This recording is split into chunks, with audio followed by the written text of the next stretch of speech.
అసలు దేవుడు మనల్ని సృష్టించిన ఉద్దేశం, ఒక్కొక్కళ్ళని ఒక్కొక్క ఉద్దేశంతో దేవుడు సృష్టిస్తాడు.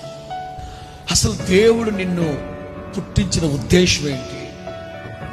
ఏ ఉద్దేశంతో, ఏ ప్రణాళికతో దేవుడు నిన్ను సృష్టించాడు అది తెలుసుకోవాలి.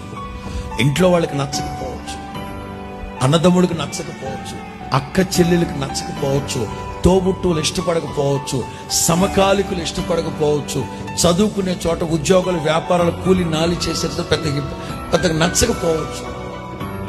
కానీ అసలు దేవుడు నిన్ను సృష్టించిన ఉద్దేశం ఏమిటి? Different purpose. ఎంతసేపు డబ్బు సంపాదిద్దామనే, ఎంతసేపు వ్యాపారాలా, ఎంతసేపు లోక సంబంధమైన ఆశలేనా? వాక్యం ఏమంటుంది?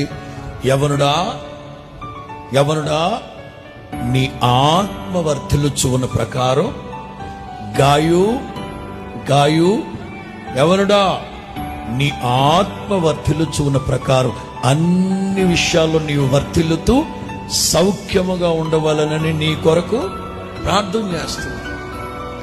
మొదట మీ ఆత్మ వర్ధిల్లాలి. ఆ తర్వాత ఈ లోకంలో ఉన్న డబ్బు, పెళ్లిళ్ళు, పేరంటాలు, ఐశ్వర్యం, ఘనత, మెప్పు,